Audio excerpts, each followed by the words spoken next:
Então, nós agradecemos as reflexões dos colegas pesquisadores. Então, abrimos para o debate, né? Quem tiver alguma questão, eu posso ir até vocês e aí vocês fazem a pergunta. Alguém quer se inscrever? Os membros da mesa também podem. São diálogos, reflexões, contribuições, né? Não precisa ser exatamente uma pergunta. Questionamentos, desconstruções. Os membros da mesa também podem compartilhar entre si. Enquanto isso, o pessoal vai se aquecendo. Eu queria que o professor Effendi retomasse um pouquinho a questão do matelar e queria, principalmente, que tu colocasse para nós o que tu considera assim, de mais importante do legado do matelar, seja no campo, principalmente no campo teórico, né, para pensar os processos e as práticas comunicacionais. O que tu considera mais importante como legado desses trabalhos para o campo, né, para o campo das nossas pesquisas?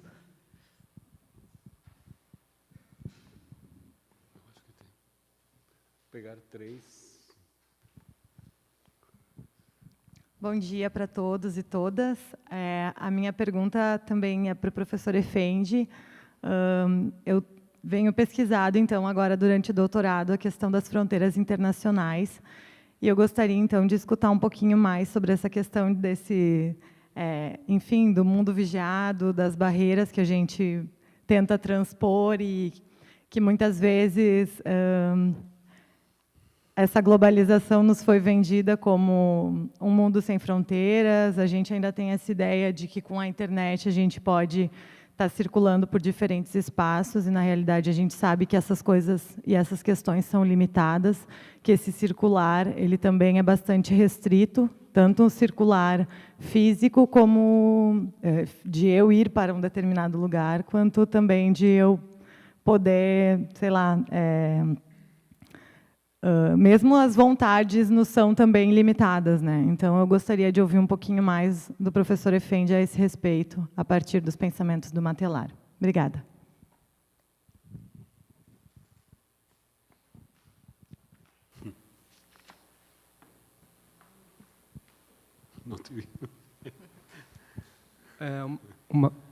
Uma questão para a Lisiane. Eu queria que ela falasse um pouquinho mais sobre a tua experiência lá na Universidade Autônoma de Barcelona. Quais são as correntes críticas, quais são os autores, as perspectivas que eles estão discutindo lá, nesse campo da comunicação e no campo trans e interdisciplinar também, que tu contasse um pouco para a gente sobre a tua experiência e as perspectivas que eles estão adotando lá.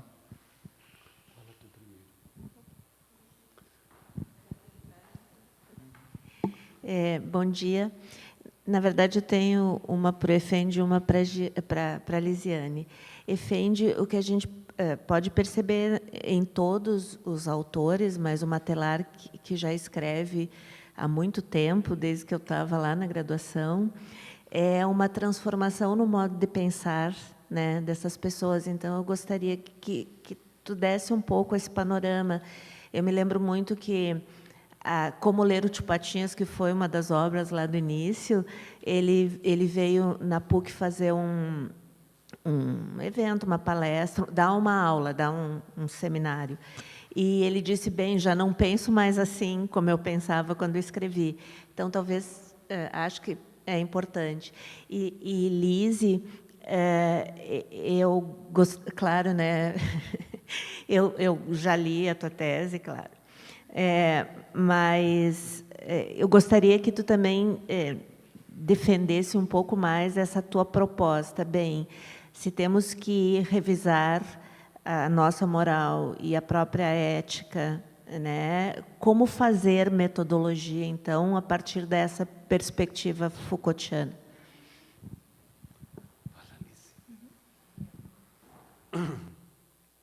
Pode passar para o segundo slide. No tinha a Leila tem o... A Cecília Peruso está também fazendo uma pergunta ali atrás, ó, na tela. Para a Lisiane. Quais foram os achados da pesquisa? O que descobriu que pode ajudar no avanço da pesquisa em comunicação? Vamos tentar fazer de 3 em 3, porque senão vai ficar difícil. Fala. Pode passar só para o segundo slide, que daí vai ficar mais nítido para explicar. Tá. Então, respondendo para o Andres, eu acho o doutorado de sanduíche, eu fiquei 1 ano lá em Barcelona, e nesse tempo foi muito interessante que eu consegui ir não só na Universidade Autônoma, mas participar de disciplinas também na Universidade de Barcelona. Então, acho que isso é bem interessante para quem sai para um doutorado de sanduíche, não é só porque tu vai para uma instituição que tu não pode ficar de olho daqui um pouco em outras disciplinas, em outras assinaturas. Por exemplo, eu fiz muitas disciplinas na antropologia, na filosofia, não apenas na comunicação, e esses livros que eu trouxe e mostrei aqui para vocês foi o que me deu uma ajuda teórica bem interessante, porque daqui um pouco a gente às vezes está trabalhando com os mesmos autores e mudar de cenário faz a gente ampliar também as nossas escritas, né? Então, pensar a crítica na comunicação. Quando eu fiz o doutorado sanduíche, foi muito interessante, porque muito conteúdo, muita coisa não veio do campo da comunicação, veio dessas outras disciplinas que eu fiz dentro da filosofia. Eu penso que, por exemplo, em Barcelona, a filosofia da diferença é um assunto teórico que é muito discutido. A gente tem, por exemplo, o professor Jorge La Rosa, que é da filosofia da educação, que eu fiz as disciplinas lá com ele, que ele desenvolve muito a questão do Nietzsche e sobre a filosofia, sobre a ética. Então, como que a gente pode pensar a experiência na educação, como é que a gente pode problematizar o modo que daqui um pouco é ensinada alguma ideia, como é que algum conceito daqui um pouco vem sendo desenvolvido, vem sendo construído. E então aqui eu sempre pensava muito e pegava muita coisa da psicologia, vindo da genealogia, da arqueologia, e buscando muito esse debate a partir desses campos. E lá eles desenvolvem muito, por exemplo, o que deu embasamento para o pensamento do Foucault e para o Deleuze, muito através de Nietzsche. Então, a discussão vem muito sobre essas questões da moral e da ética. Tem um outro livro também que eu não trouxe aqui, que é O Pensamento Ético em Foucault. Então, eles têm um debate muito como a gente pode ir mais a fundo, não somente de pensar, ok, eu vou fazer uma cartografia, eu vou fazer uma genealogia, mas que valores daqui um pouco estão entrosados nisso tudo que a gente pode desenvolver. Então, eles têm essas disciplinas que eu fiz têm uma aproximação mais forte com a filosofia, e isso acaba, de certa forma, indo para outros campos, como a antropologia e a educação, que eu participei também. Não sei se eu respondi. Mas... E depois, a outra pergunta... Quais foram os achados da pesquisa, o que descobriu, o que pode avançar no avanço, o que pode ajudar no avanço da pesquisa em comunicação? Quem te pergunta? Hã? Quem te pergunta? A Cecília Peruso. Cecília Peruso fez a pergunta. Então, o que eu tentei montar hoje aqui para a apresentação foi tentar não debater muito o que eu trabalhei na tese, porque isso eu já apresentei no grupo de pesquisa. O que eu tentei desenvolver aqui é trazer o texto que é a crítica do Foucault, a lógica do sentido. Então, por exemplo, o problema da constituição do sentido. Quando a gente fala, por exemplo, em ciência metodológica, pesquisa metodológica, pedagogia metodológica, língua acadêmica metodológica, que paradoxos estão presentes nesses sentidos que fazem a gente ampliar o nosso conhecimento sobre o que é o saber metodológico no campo. Então, esse foi o maior achado no desenvolvimento da minha tese, e quando eu tentei trazer para vocês, era do tipo, não debater simplesmente o que o Foucault diz, o que é sobre crítica, o que é a lógica do sentido, mas apresentar para vocês uma tese que eu estou trabalhando agora, depois que eu terminei a tese, que é a crítica pensada como o sentido da experiência, que configura um entre o domínio moral e ético. Então, é todo esse desenvolvimento que eu estou fazendo agora, que eu aproveitei todo o conhecimento desenvolvido e a experiência da tese para conectar com esses dois textos, agora, nesse momento, para pensar, então, a crítica e pensar como é que a gente pode desenvolver questionamentos e problematizações para dar andamento. Ok, eu vou desenvolver uma crítica, mas como é que eu posso fazer esse desenvolvimento? Que questões eu posso levantar e posso debater para ampliar e, daqui um pouco, problematizar desde o campo?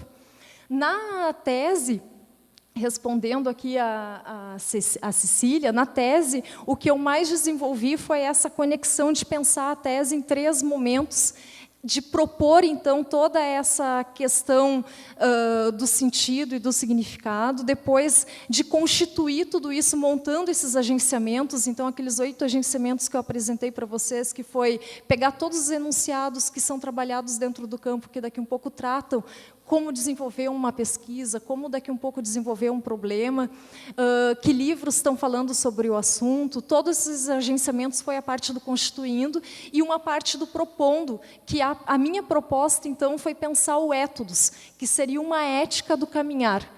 Então, a gente não pensaria simplesmente nessa questão de se atingir uma meta, mas buscar todo o desdobramento da pesquisa como uma experiência. De que modo cada pergunta, cada ponto, cada desdobramento daquilo que eu estou construindo e configurando sobre o meu objeto de pesquisa pode ser articulado na problematização, como é que isso daqui um pouco pode ser debatido. Na tese, eu criei um personagem conceitual e tentei montar esteticamente uma escrita que permitisse questionamentos, que permitissem trazer para a crítica, trazer para todo esse debate a questão da ética. Tem um texto da Judith Butler, que é o que é a ética, o que é a crítica, e pensa a crítica como virtude. Então, isso é bem interessante, porque o Foucault ele vai pensar a crítica como a constituição do sentido. E, na lógica do sentido, a gente tem toda uma entidade que não existe. É exatamente essa entidade que não existe, que é a ética. Então, eu acho que isso, para o campo da comunicação, essa problematização, ela é muito importante, porque, muitas vezes, a gente sempre pensa, lê muito sobre o que é se produzir método de pesquisa, mas, quando a gente começa a estudar o que é a ética, o que é a moral, o que daqui um pouco a gente pode desdobrar de tudo isso, a gente vê que isso está presente no nosso cotidiano. Se a gente vai só seguindo as leis, sem problematizar elas, sem daqui um pouco trazer a nossa subjetivação, a gente vira um zumbi e não é isso. Então, esse debate ético é pensar assim, como é que eu posso criar o meu método de pesquisa? Como é que eu posso inventar? Como é que eu posso criar dentro de uma sociedade, dentro de uma educação que muitas vezes prioriza a aplicação, que prioriza muito mais tu desenvolver alguma coisa que já está pronto. Então, quando eu trago essa questão da pesquisa metodológica, que é reconhecer uma determinada realidade, muitas vezes a gente tem o que é a semiótica. O meu método de pesquisa é a semiótica, meu método de pesquisa é a hermenêutica, meu método de pesquisa... Isso não é um método de pesquisa, porque isso aí ele é simplesmente um paradoxo da linguagem que ajuda a desenvolver coisas e... Tudo bem. Então, quando eu penso a pedagogia metodológica, que faz uma analogia do juízo, sempre tentando ensinar aquele que quer aprender a como desenvolver o saber metodológico, ensinando etapas e ferramentas, tudo isso vai criando significado. E aonde é que entra, então, a questão ética do sujeito que vai desenvolver esse método de problematizar isso? E daí, aquelas questões que eu tentei desenvolver para apresentar hoje aqui para vocês, era muito em cima desse texto. O que é a crítica? E isso aí, muitos outros autores de outros campos do conhecimento trouxeram a genealogia, a arqueologia, ou a gente tem, por exemplo, o saber e o poder e a subjetivação sendo trabalhados como um método. Muita gente pode... Só que isso não é um método. Ok. Ok. Tá, eu tenho esse Colegas, que bom escutar a Alice no seu entusiasmo, na sua energia, na sua sabedoria. Vou tentar fazer umas ligações aí entre as várias perguntas. É muito difícil pensar que aquilo o mais importante na produção teórica, na existência teórica do matelar. E aí, quando escutava a Alice, falava, a questão ética é fundamental, né? Tu vai ter um cara que não tem nenhum problema em ter uma trajetória de autocrítica, de epistemologia da ruptura, assim, muito tranquilo.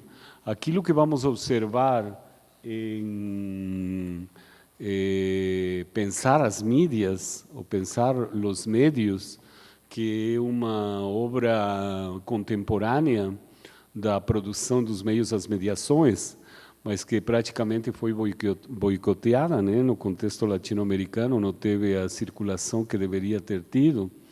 Tu vai ter uma desconstrução, primeiro, da trajetória deles, dessas várias trajetórias que já estavam preocupadas com uma multiplicidade, né? Já realizaram as primeiras pesquisas em recepção, por exemplo, nas vilas de Santiago, nos sindicatos, nas fábricas de Santiago, pesquisando como as mulheres operárias se relacionavam com a fotonovela. Como essa fotonovela instigava, é uma grande pesquisa que vai ser a primeira pesquisa, mas essa pesquisa vai estar profundamente marcada pelo Roland Barthes na época do estruturalismo semiológico, sim, em termos de procurando uma referência, né? Eles vão ter uma formação em ciências sociais fortes, e um pouco também essa marca que vem do estruturalismo nas ciências sociais, né? Para os anos 80, então, temos uma revolução teórica deles mesmos, e falo deles porque a Michelle e o Armand são muito juntos nesses processos, e se levanta toda uma crítica do modelo transdisciplinar francês, no qual está Edgar Morin, Roland Barthes e George Friedman do lado da economia política. Então, grandes referências na dimensão comunicacional da época.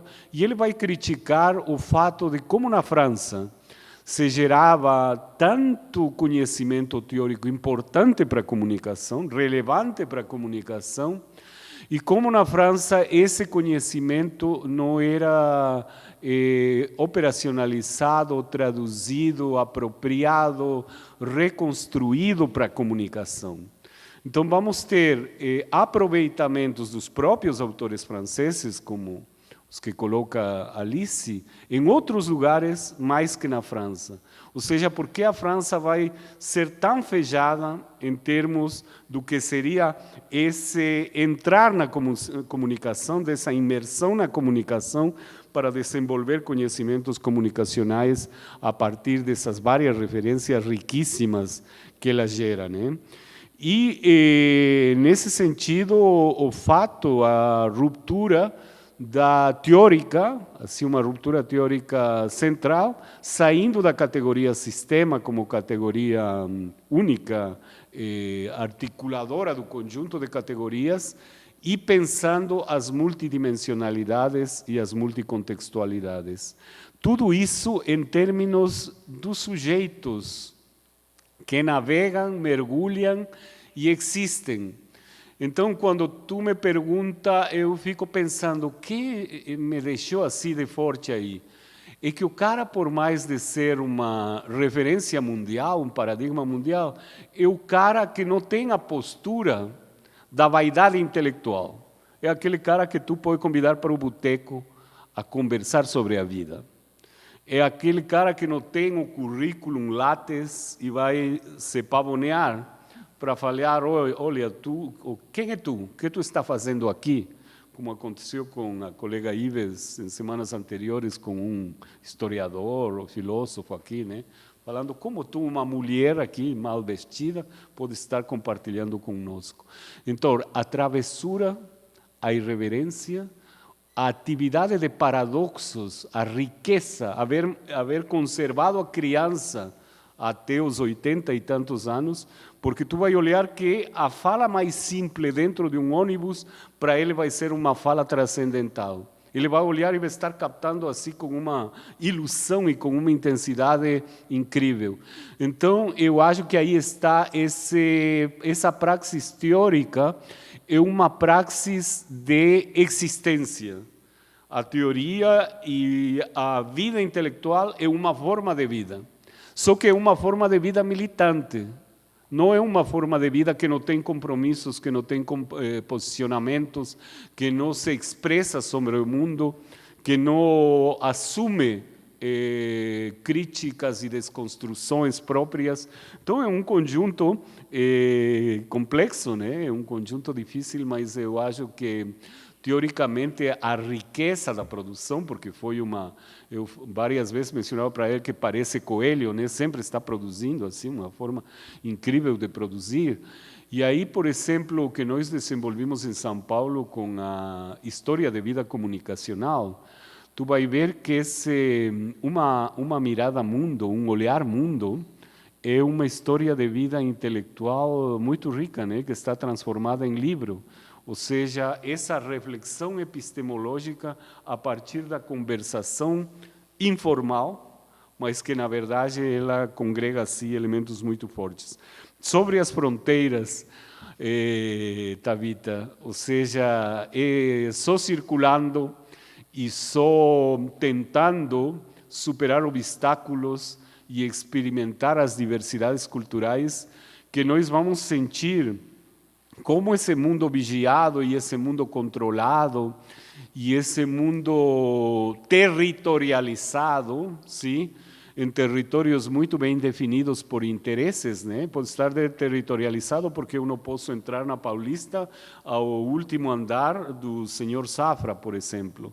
É um território proibido para mim, proibido para, eu acho que para todos os que estamos aqui, sim.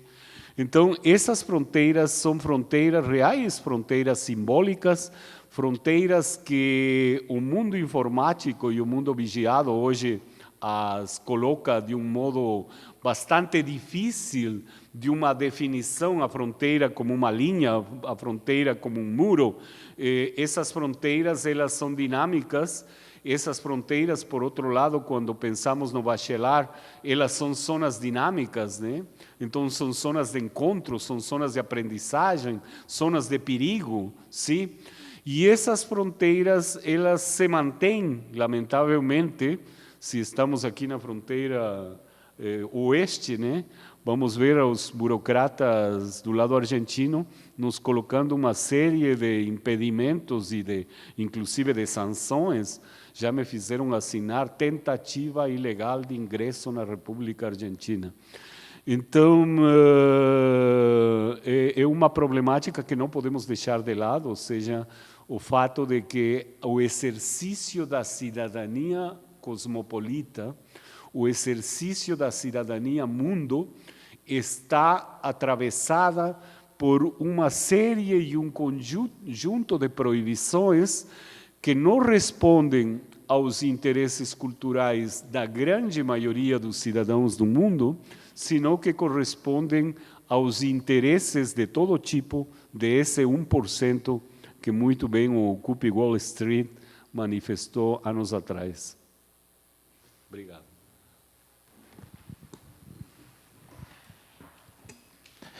Muito obrigado, então, professor Effendi, a doutora Lisiane. Agora nós vamos, então, passar para a próxima mesa da manhã,